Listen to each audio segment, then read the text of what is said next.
Welcome to Joint Special Operations University Fireside Chat. I'm your host for this episode, Mike Lundstrom, and I had the distinct pleasure of sitting down with two authors to discuss the book, Hack Your Bureaucracy. Before I get into all that though, let me take a moment to introduce the authors to you so you get a context of their backgrounds and how it plays into this interview. First, there's Marina Nitze. She's the co-author of the book Crisis of Engineering and this one we're about to talk about, Hack Your Bureaucracy. She's a fellow at the New Practice Lab at New America, which is improving family economic security and well-being. She focused on improving America's child welfare system through volunteering through court-appointed special advocacy for at-risk foster youth, and as a senior fellow at Think of Us for foster care and a Policy Entrepreneurs Network. She was also the Chief Technology Officer of the U.S. Department of Veteran Affairs, which is very paramount to some of the stories we'll share in this video when we go on. That was from 2013 to 2017. Nick Sinai, he's the Managing Director of Insight Partners, a venture capital firm for companies in the public sector. He was also the U.S. Deputy Chief of Technology for the White House and is a senior fellow at the Harvard Kennedy School's Belfer Center and also has served there as an adjunct faculty. He also served as commissioner on the Atlantic Council's Commission on Defense and Innovation Adoption and founded the U.S. Digital Corps, a 2-year federal fellowship for early career technologists. Now that I've given you a little bit of background on these authors, you'll find that the stories they share will tie back to some of these places that they've been where they have had to work through bureaucracies. The stories they share, the solutions they share, I think you'll find very useful to you in your daily lives or in your careers. I hope you enjoy the episode. Without further ado, let's run it. Welcome to Fireside Chat. I'm your host, Mike Lundstrom, and I'm here with a couple of authors that wrote a pretty amazing book. In fact, it's quite a privilege to be here to interviewing them because when I looked at their bios and resumes, they've got quite a bit of background in what we're going to talk about today. And that is based on this book here, Hack Your Bureaucracy. The subtitle there is Get Things Done No Matter what role or you are on a team. And I think that's a really good, interesting sub-thesis, if you will, to no matter where you are, how do you get into a bureaucracy? So let me kick it over to you guys. I got Nick Sinai and Marina Nitze here. Marina Nitze's on a VTC chat. She's in front of us. And then Nick Sinai next to me. If you would, Marina, just give us a little bit of background on yourself, and then we'll kick it over to Nick. I entered the federal government initially through the Presidential Innovation Fellows Program, which Nick created. Maybe he'll tell that story as we're talking. My first placement was at the Department of Education, where I spent time as the first entrepreneur in residence there. Then I joined the White House Office of Science Technology Policy as a senior advisor. And then I became the Chief Technology Officer of the U.S. Department of Veterans Affairs, where I remained until 2017. And then since then, I have been a crisis engineer helping public and private sector agencies when they're experiencing technology crises. And I co-wrote Hack Your Bureaucracy with Nick. Nick? Sounds like light work. No, it doesn't. Go ahead. Nick Sinai. I was the U.S. Deputy Chief Technology Officer in the White House in the Obama administration. Since then, I've been with Insight Partners, a large venture capital and private equity firm.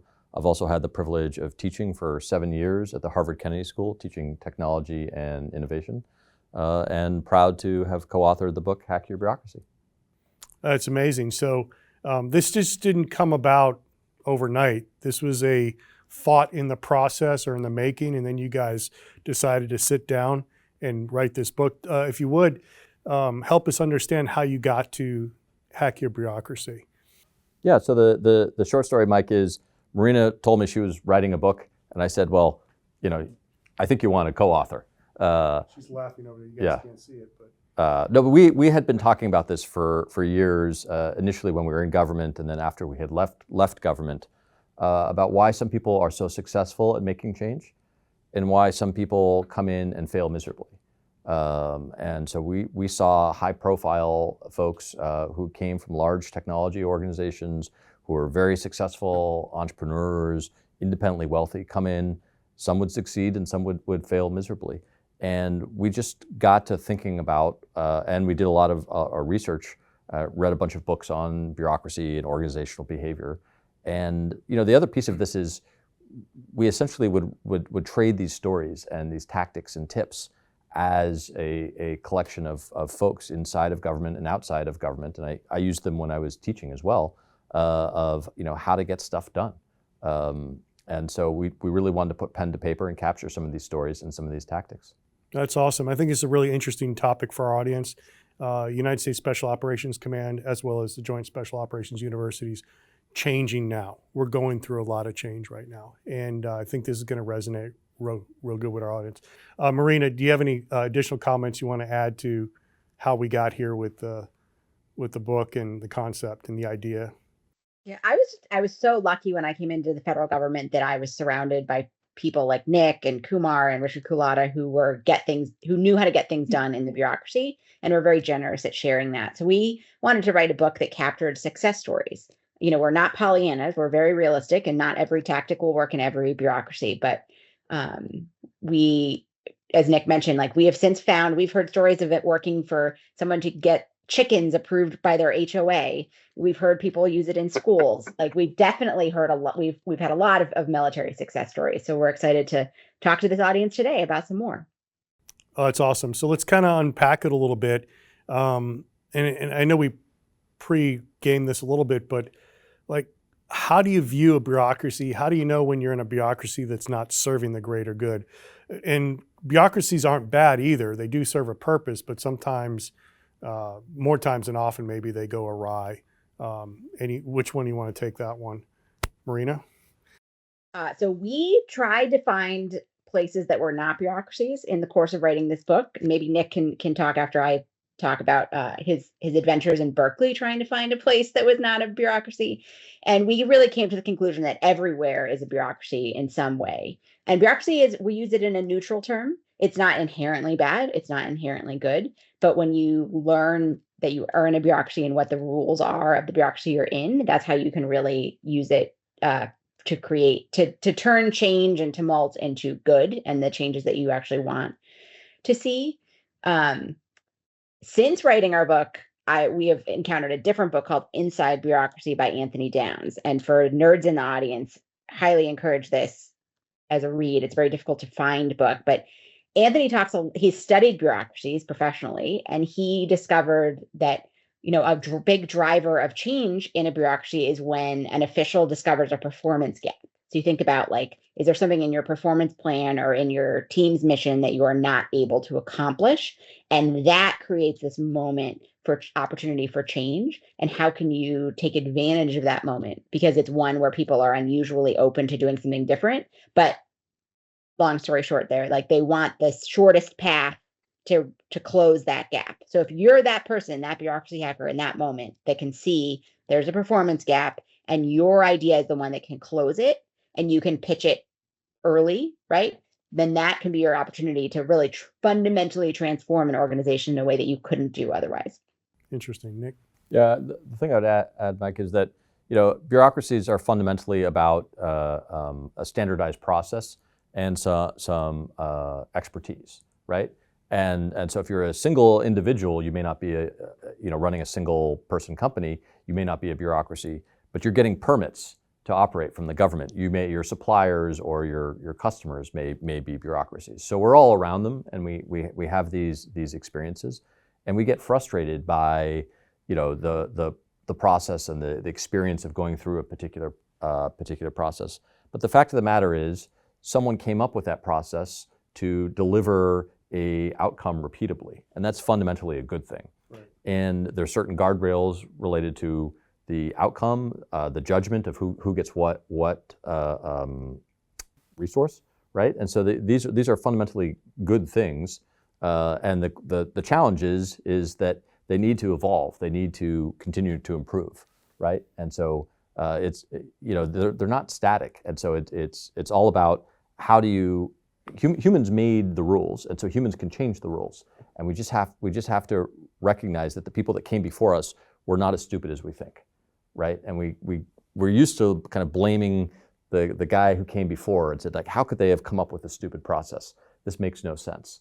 And it's incumbent on us to figure out, well, okay, what were the things that they were trying to achieve, and how do we is that still valid? And if so, like, how do we achieve that outcome in a better, more equitable, faster, whatever you want type of way? Interesting. So I know, Marina, you have an interesting story starting out with the VA that sort of so to get to the second part of the question, how do you recognize when your bureaucracy is not serving the greater good? And I think your story starting out at the VA probably highlights that rule, if you would. Is this the paperclip story or the Dominic story? This is you running into the VA, recognizing that it's not serving veterans right away when you first got in there. One of my early on at the VA, one of my assignments was I had to sit on a park bench at the Menlo Park VA hospital, and I had to talk to people. And I was not supposed to reveal that I was the chief technology officer of the agency, but simply have, conversations with people. And I'm rather shy and really did not want to do this assignment, but went and sat on the bench. And an elderly woman immediately started talking to me and told me basically her whole life story. Her husband was a veteran. He had basically been hospitalized for the last 9 months with a number of serious issues. Even the way they got into the VA healthcare system was eye-opening to me, because she said, for 20 years, our doctor told us that my husband didn't qualify, so we never even tried. But then one day our doctor was out sick and a different doctor saw us and was like, why aren't you at the VA? And then we were enrolled, and she kept telling me what amazing healthcare she was getting. She loved the doctor, she loved the nurses, she loved the community. And as she's telling me her life story, in my head, I'm ticking through the 82 other VA benefits that this family qualified for. And I asked her, what other VA benefits are you using? And she said, what other VA benefits?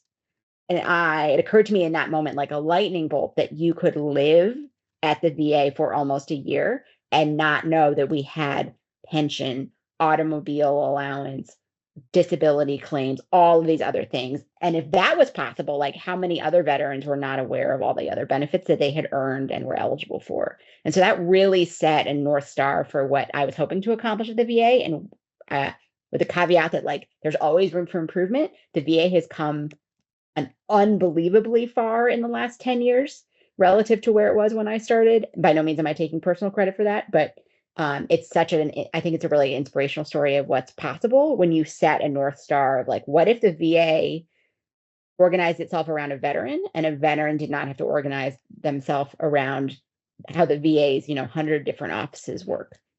And so that set off a vision for, what would, coming as the chief technology officer, what would a transformational digital experience be like? But then how could that also power the in-person experience, the phone call experience, to be one unified, really positive experience for veterans?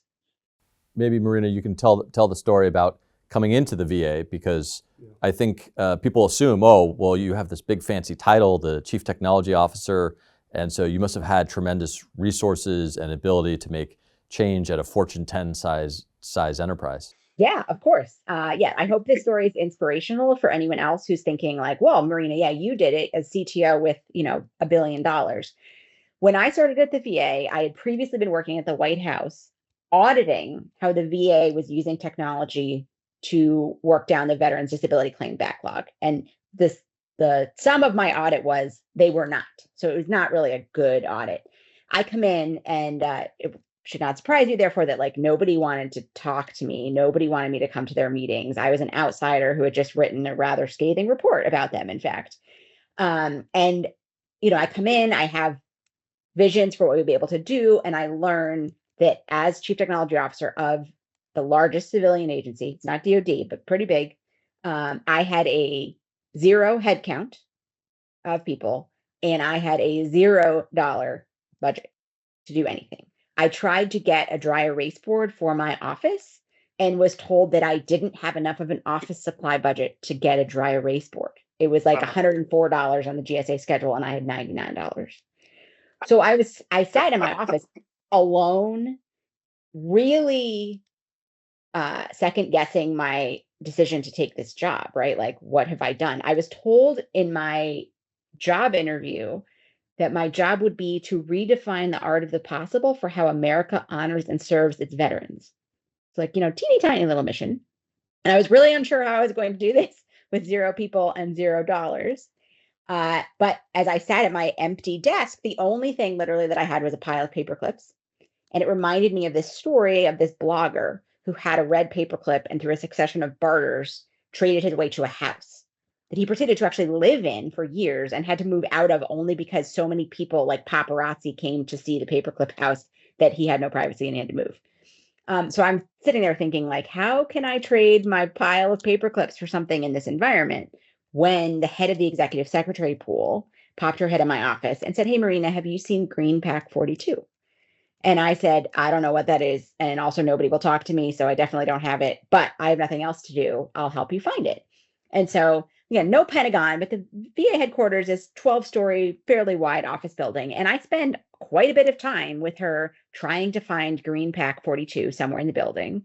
And all that a Green Pack is a green file folder. And when other agencies or members of Congress would write an official correspondence to the VA, it would go in the green folder. And then everybody that had to, weigh in on our official response would get the green folder at some point and handwrite the changes in the margins, and then it would go back to exec sec to be typed up and sent back out. And so it became quickly apparent to me that like most of what exec sec was doing was wandering the office building looking for green folders. And this being the VA, it was sort of a joke that like if you looked hard enough, we had one of everything. There was a box of barcode scanners in a closet on one of the floors. And I said, well, I could I could write a little bit of code to print a barcode on the front of every green folder. And then when it landed on your desk, someone could scan it with the barcode scanner. And then exec would always know where the folder was. And from my perspective, this was maybe 90 minutes of work. I didn't really think much of it. Again, I didn't have much else to do. So I happily like made them a little barcode, passed out the barcode scanners. And I called it Folder Finder because I like alliteration, but they called it M for Marina and boop for the sound that it made when people like checked in the folders on their desks. And quickly it became clear to me that I had like earned a ton of political capital with one of the most important groups in any organization, which is the secretarial pool, right? It took me 90 minutes. It was not a big deal, but to them, they thought this was literally going to be a multi-million-dollar procurement to build like a new system, let alone like something they could have on Friday. So they then helped me out a lot. They were like, "Hey, we could get you into lunch with each of our, principals and get you to meet them and get talking to them and make sure that like your ideas get, on the top of their briefing book on Friday. Or, this person really the best time to meet with them is Tuesdays at 11. So let me give you that slot." And that funneled its way forward. Long story short, a few months later, you guys probably all heard about healthcare.gov and how that went like super duper well when it launched on October 1st. What you may not know is that the next federal website that was supposed to launch after healthcare.gov was the VA. It was going to be the GI Bill comparison tool. It was going to be a calculator that let you enter information about your service and would tell you which GI Bill benefits you should pick. Because if you don't know this, please pay attention. If you pick the wrong GI Bill, if you are eligible for multiple of them, you can be out tens of thousands of dollars of higher education benefits that you can never get back. So it was really important to navigate this seemingly simple decision. So the VA is going to launch this website. President Obama is going to announce it. And the White House is like, over our literal dead bodies, are we going to let the VA, who we trust to do literally nothing, launch a website after healthcare.gov? You have to prove to us that it will actually work. So the VA tried to performance test this website. It crashed at 8 users. And that wasn't going to go very well, right? You need possibly more than 8 people to visit your website.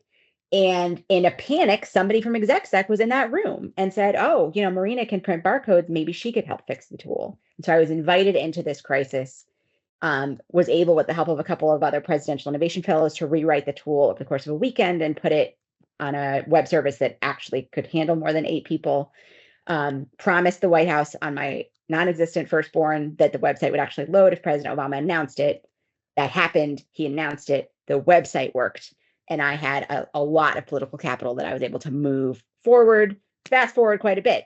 Hopefully you'll have a positive experience when and if you interact with va.gov in the future. And a lot of that was based on, frankly, that initial paperclip trade and that green folder back in the day.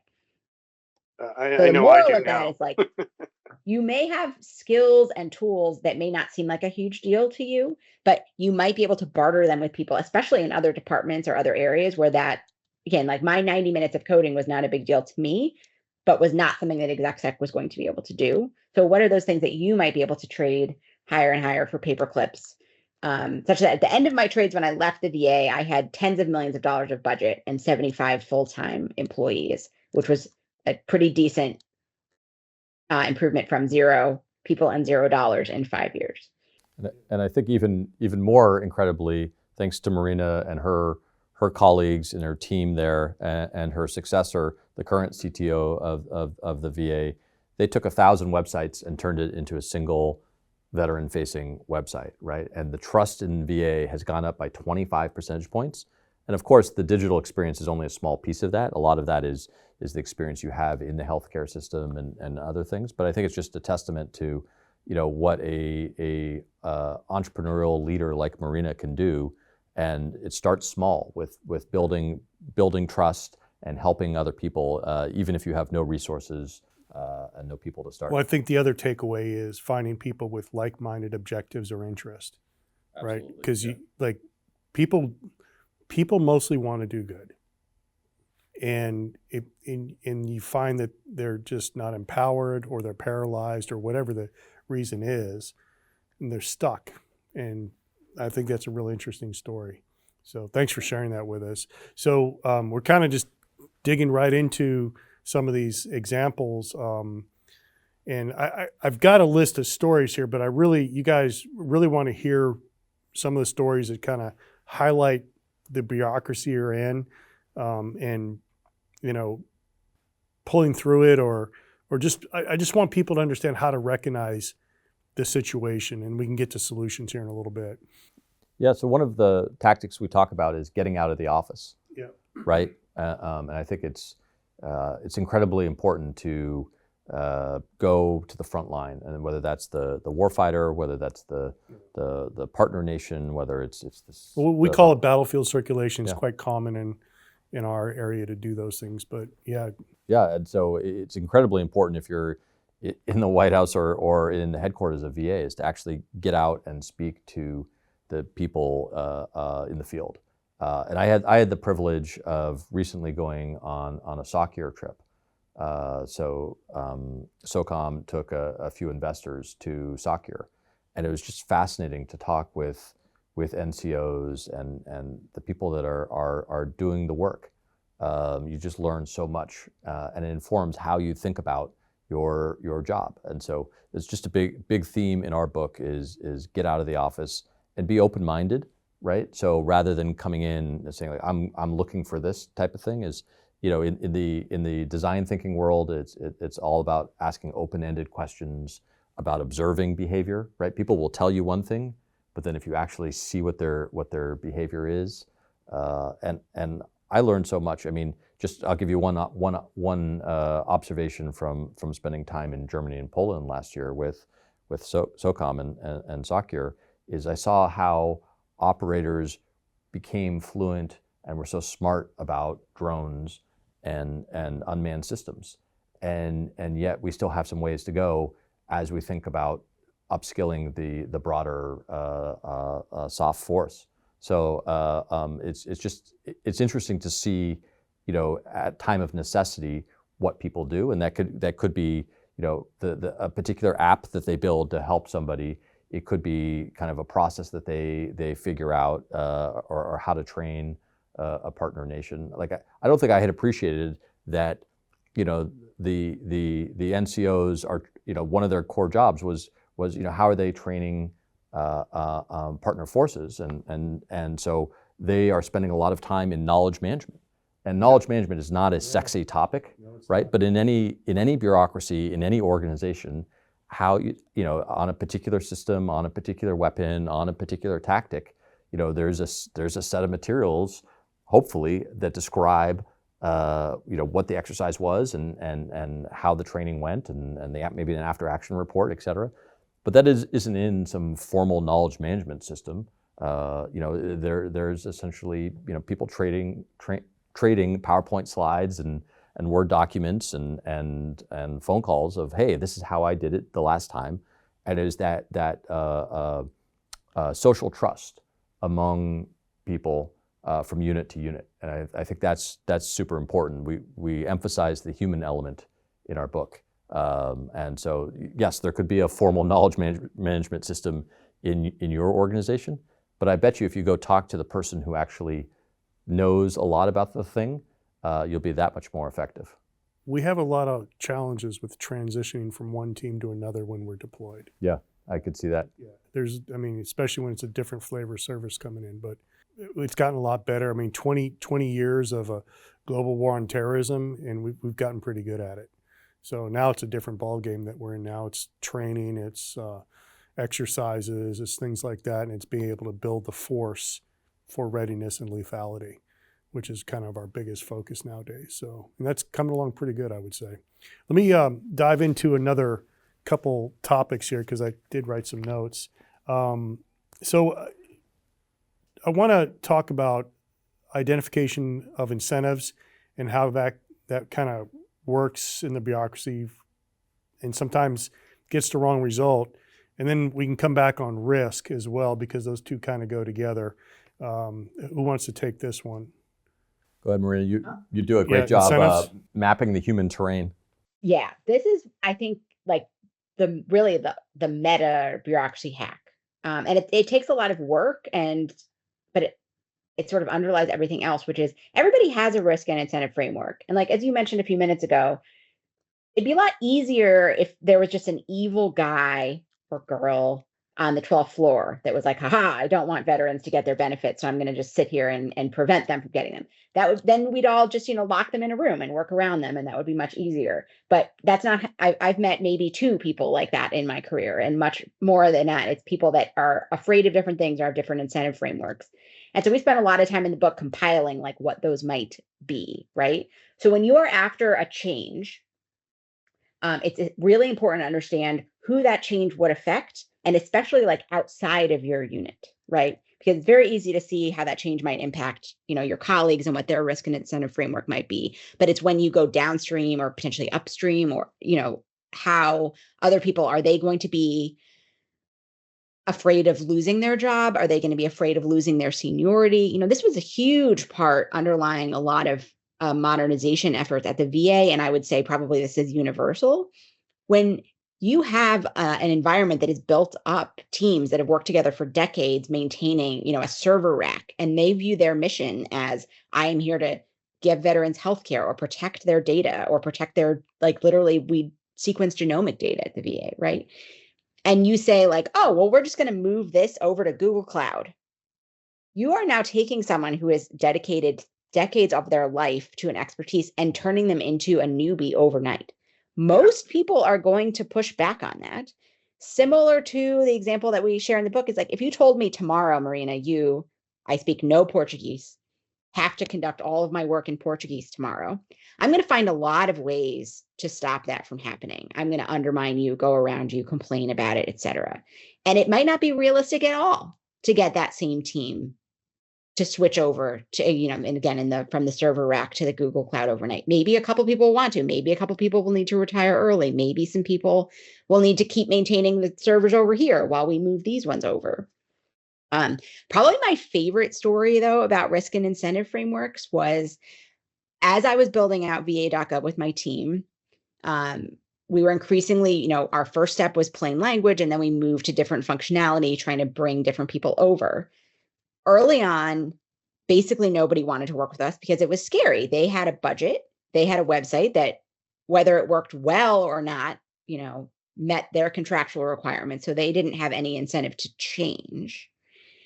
And meanwhile, I really want to say, like, if we're going to do a new thing, let's push to the edge of what we can do technologically on the assumption that the new thing that we create might be around for 30 more years. And so one piece of that was we really wanted to be able to deploy changes quickly. At the time, the VA had a quarterly release cycle for every website. So if you wanted to fix a typo, it would take at least 3 months to get that, let alone like any more change of significance. That's nuts. And that's right. That's not how and to get there, you'd have to have people that would personally click through. They'd have a test script that they'd read, and then they would click through and they would signal whether or not when they clicked through it worked or not. Whereas there's concepts like automated testing where maybe a human does it the first time, but then it's automatically run every subsequent time to make sure that the test passes. So I wanted that. I wanted the ability to literally fix a typo in 5 minutes. And the change control board at the VA would not let me do this. They kept saying, nope, nope, nope. that violates every one of our risk and incentive frameworks, right? You, Marina, you're going to push something that breaks. It's going to come back on me. The inspector general is going to come after me. You're going to be gone. So absolutely not am I allowing this. This is way, way, way too risky. And I tried probably every tactic in our book to persuade them otherwise. I had lunch with them. We taught them about how automated testing worked. We tried to make them comfortable with it so they'd be more comfortable with it. Nope, nope, absolutely not. Then somebody pointed out to me that I didn't need them to vote yes. I just needed them to vote. And up until that point, I had been waiting. Every time I went back to them, I was like, oh, maybe this time I'll change their mind. It would take 2 weeks and they would officially vote, no, absolutely not. Marina's thing absolutely will not move forward. So we went back to them and said, what if we did this? Every time we deploy a change to the website, we will automatically include a memo that said that you absolutely did not approve this change. And they said, oh my God, that's great. Yes, absolutely. Because it met their incentive and risk framework. It would be documented that they absolutely said no to every single thing that I did. And yet I didn't need 100% yes votes, right? So I just needed the votes tallied and they needed to always vote no. So I automated their no vote. And then we were able to push to this day that they can push code multiple times a day if they need to. Again, the kind of change you're doing very quickly is probably more on the lines of a typo or a bug, but that's probably my favorite alignment of risk and incentive frameworks, right? Because everybody won in that case, but through a very unconventional solution. Yeah, no, that's a great story. I'm sitting here thinking in my head, the incentives kind of go awry. I know in our government structure, and I'll speak from the military, we're incentivized to spend our budget. If you don't spend 100% of your budget, whatever you did spend, you're going to get less the next year and the next year. So you can't say it's disincentivized to save money.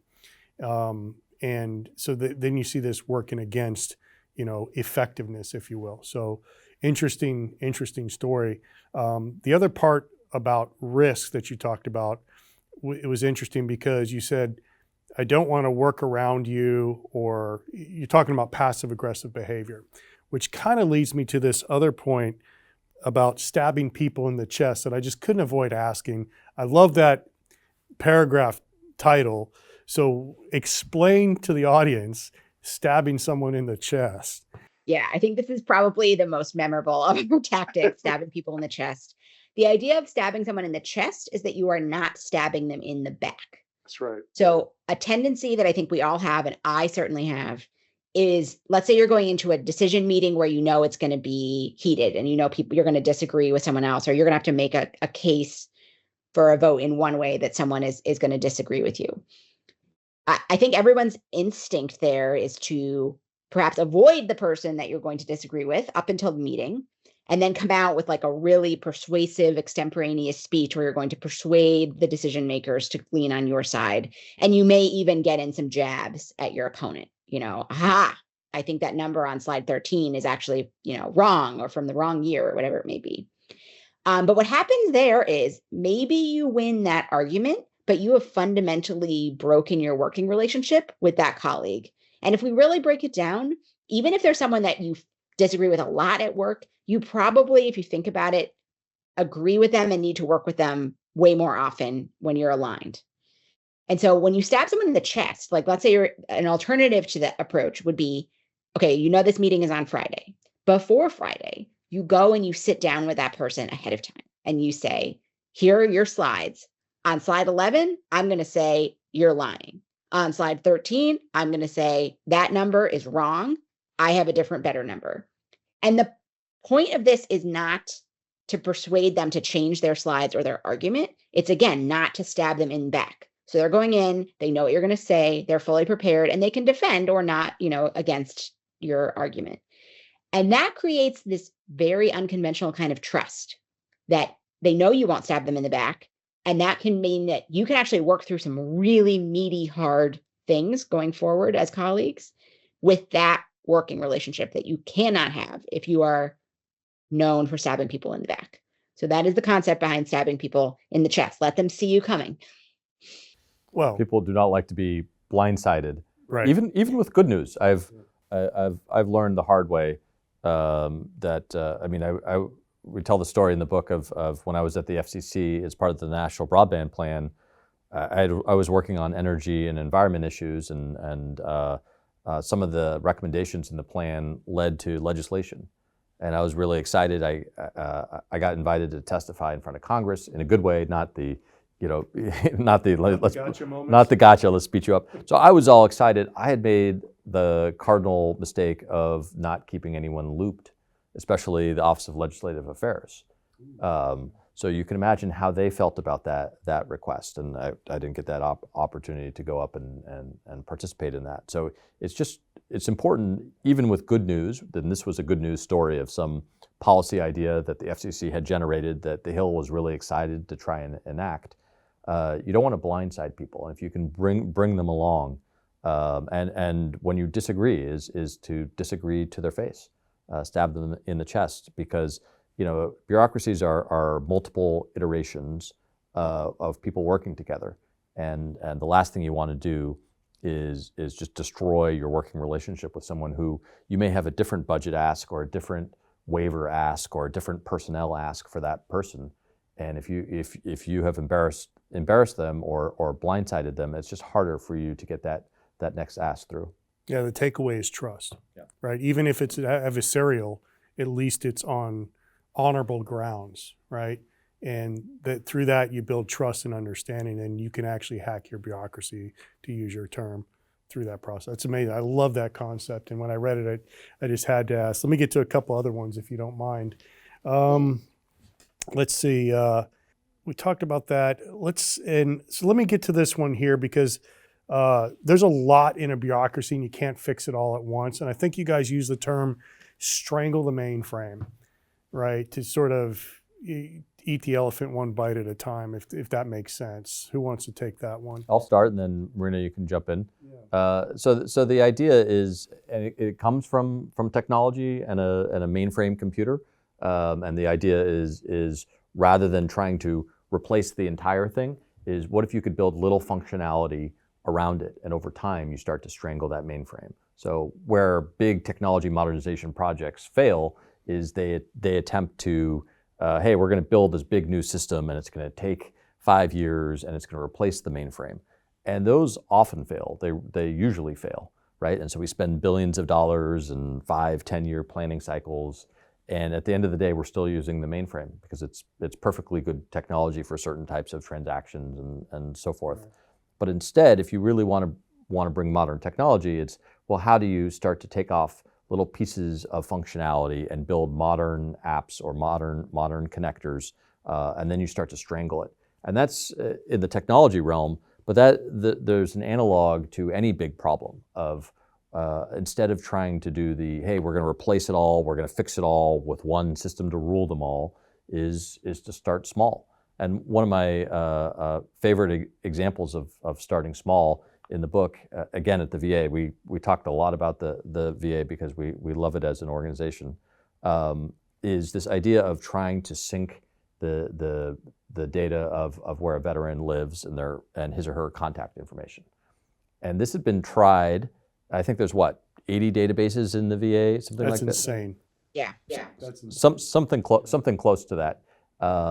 And there had been numerous attempts to try and fix this, and they had all failed because they tried to fix it all at once. And you were going to have all 80 databases sync, so that if you went in and said, "Hey, I've moved addresses or some other information's changed," all 80 databases are gonna change. And it was trying to eat the elephant all at once type of thing. And it was only through understanding where people had tried and failed. And the way Marina and her colleagues were able to solve this was starting small, just trying to get a couple databases to sync, and then 3, and then 5. And now at the VA, you can change your address, and it populates across all of it. But it was almost, you can still have that big vision, but starting smaller, showing momentum. And that's a core theme of our book, is starting small and building that momentum, even while you're dreaming big. That's interesting. Marina, go ahead. Yeah. I mean, we use this all the time in various places. And, if we talk about knowledge management or transition, that's a big thing to potentially fully change. But a huge win that's often like a step one in a strangler pattern is, can you rewrite the instructions? And I could not underline enough how much this transformed a lot of the VA experience. It changed a lot of the work I do today in foster care as well. Can you write the instructions? And that still involves often legal and policy folks and HR, but then making sure people understand them. Then can you change the form? Then can you change the status tracker in some way? And as you do these discrete pieces, you can make really huge transformational change ultimately much faster. And this is the hard sell. And I would love it if somebody would like to research why we know it will fail. A 10-year modernization plan to replace the mainframe will fail. I don't think I have ever heard of one that actually succeeded, in the sense that like the mainframe is still there. The mainframe powers all of Western civilization. Why do we keep leaning toward that 10-year plan when the much safer, much more successful way is actually eating the elephant one bite at a time? Yeah, no, I agree 100%. And I think, as of the time of this recording here, I think the big project that I think our government's taking on is air traffic control, the whole system. And it's not the first time they've tried to fix this. And so I applaud them for trying to do that. So we'll see how that works out in the next couple of years. But when I was in the White House in 2012, I remember a guy whose sole job it was to go to the next gen meetings. So we had a big interagency with Department of Transportation and the FAA was about the future air traffic control system. And this was 2012. Yeah. And I think that's part of the problem, is trying to do too much rather than break it down into its component pieces. Yeah. And I think I've been watching SOCOM and the military writ large shift as well to focus on different adversaries and back away from the global war on terror. That's pretty much not something we do anymore. And then just sort of shift to this exercise training and how do we communicate as a larger joint force.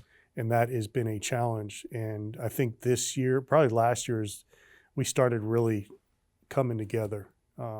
So it's interesting to see. Let me get to another topic here. So let's talk about silos, or working between silos, right? I had written a note on here. We talked about it earlier, but I want to hear the broader concept, if you will, how that can help us work through a bureaucracy. Go ahead, Marina. Yeah. So the idea behind looking between the silos is, I think we're all probably deeply familiar with silos, right? There's teams that hand off to one another. There's process steps. Yeah, silos of excellence, exactly. But where people often don't look is the space between the silos. What happens when that information or that data or that mission gets handed off? And what's particularly interesting here is not only do people often not know what happens in that middle space, but that space is not usually defended, which is to say, like, that might be an amazing place to make change in service of the bigger change that you're trying to make. And this could be as simple as, we've seen many, many, many processes where step 1, 2, and 3 collect a bunch of information that step 4 deletes, not maliciously, just because nobody's looking, and then it is recollected later. So now you've doubled the manpower that you need, or the timeliness, or the cost, et cetera. I'll tell probably my favorite story here still. Maybe I'll get a new favorite, but it remains my favorite. I was helping a state to streamline their foster parent licensing process. And this, I think, example can be extrapolated to any paperwork process, frankly. And, I've learned the hard way that you got to do this. You have to follow an actual claim or application or person. You can't abstractly follow, because you'll miss all the opportunity in between the silos. So I'm following this one person's application. It goes to the mailroom. I go to the mailroom. It goes through a fax machine. I show up on the other side of the fax machine, and I'm physically following it along. And this was a particular problem in this state because there were literally babies sleeping on the floor of the office who had grandma who was available to take that baby and couldn't until this paperwork got processed. So really high human stakes.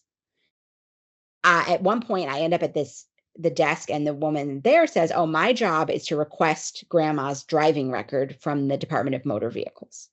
And she pulls out a carbon copy form, which some of our younger audience members may not even know what that is, but it's like you press really hard and it goes through the multiple colors. And she's complaining about this the entire time to me. What is wrong with the DMV? They live in the 19th century. I have to file a carbon copy. I have to mail it. I have to find a stamp. I don't even have a stamp budget. Like how this is just so insane that the DMV is so outdated and awful. And I, again, follow that claim over the DMV. And I say, I would love to see how you fulfill driving record requests. And the woman there says, oh, easy peasy.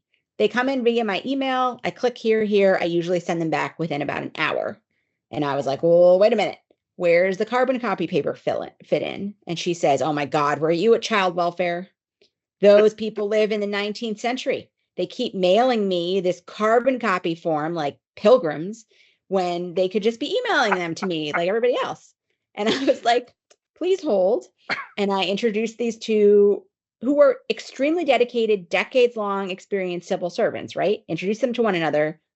Within an hour, the woman from child welfare had switched to the email requesting process. It shaved more than 30 days off this process, again, in which babies are sleeping on an office floor, and everybody won. Nobody wanted to do the carbon copy paper, but it was nobody's job to see the process from end to end. And it was nobody's job to look at that space between the silo at that handoff. And, you know, between Nick and myself, we have found hundreds of similar examples of that, where everybody wins from that change. And then when you make someone's life easier, that is an amazing moment to be like, hey, could you also now do this little thing differently that then changes something else downstream that you need them to do? So following a real claim person, person transitioning to a different team, whatever it may be, you'll uncover so many things that are not documented, not voiced, not communicated, that you might be able to change for the better with little to no resistance. That's a pretty amazing story, like pilgrims. Yeah, I mean, back to the transition, in an AOR or in a deployment is rather than trying to fix the entire knowledge management system or try and fix an entire service. I mean, good luck at that. But you might be able to think about a small way to help the transition process. How to make it a little bit better for the next guy or gal coming, right? And how could that's what we endeavor to do. Yeah. Always. Yeah. No, absolutely. And it's funny, that story, just getting stuck in carbon. Like, I haven't seen a carbon paper in 100 years. So it's interesting. We are getting close to the end of this interview. And what I would like to ask you guys is, for each of you, is there a story within, a favorite story that you guys have that you'd like to share with our audience? And then we'll wrap it up from there. I'll start. One of the tactics that we talk about in the book is cultivate the cuirass, which is this term that Kurt Vonnegut uses in Cat's Cradle. And we're really talking about this informal team, not just the folks in your chain of command, but also people in adjacent units or outside of the organization, outside of government and military. So how do you partner with those folks? And the story in the book is I'm doing a fireside chat with David Gergen, and to me, David Gergen is a big deal. He was a professor at the Kennedy School, full professor of practice. He had been a advisor to 4 presidents. He'd been on TV a lot as a commentator, so I was a little intimidated doing a fireside chat. I don't do that to you, though. Sometimes. But so I'm explaining to him this whiteboard that we had in the White House. We had a series of sayings that really, a lot of these end up in the book. And one of them was hacks versus wonks. And the way we thought about it was hacks were people who came from the political side of the realm, who understood how to communicate policies to the American people. And the wonks were the economists, the lawyers, kind of the deep subject matter experts in a particular policy. And these are kind of two tribes that if you're going to work in a bureaucracy like the White House, and yes, the White House is a bureaucracy, you have to understand kind of how these two tribes of people see the world. And then if you're going to get change or make change, you're going to have to understand the other group and understand how they see the world and be able to speak their language. So I basically was explaining this to David Gergen, and I said, so you can see, you're a hack. And he pauses, and he kind of leans in. He's, older than me, but he served in the Navy, and he could still kick my ass. And he kind of leans in, thinks about it for a while, and he says, you know what? you're absolutely right. He's like, I worked in the White House for 4 presidents, and I wish I understood this. And I think he was maybe just being a little too kind. But the lesson here really is, if you're going to cultivate your karass, if you're going to find an informal group of people inside and outside of your organization, you're going to have to understand where they're coming from, and they're all not going to be your people. So if you're an operator, you're going to have to build a community with direct support and combat support and civilians and partner nations and all of those. It is a team of teams, and so it really is that approach. And the more that you can understand where they're coming from and be able to speak a little bit their language, walk in their shoes for a little bit, you're going to build a much stronger informal team and ultimately get stuff done that much better. I love that concept. Thanks for sharing that one. It's pretty good. Marina?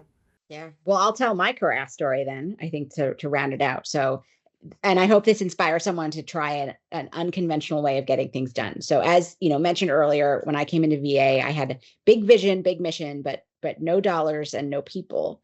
And I had my first chance at getting a multi-million-dollar budget. So $0 to millions of dollars, which to this day is still a lot of money to me. And I hope it's still a lot of money to everybody.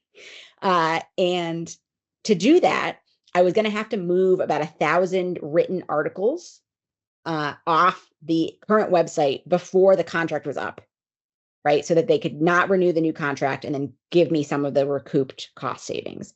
And this, in theory, doesn't sound like a big deal, except I was alone and I had 2 weeks to move 1,000 pages, which required a little bit of coding, of HTML coding, if that's familiar to anyone in the audience, just a little bit, bold, italic paragraphs, things like that. And that was way more hours than I had available to me.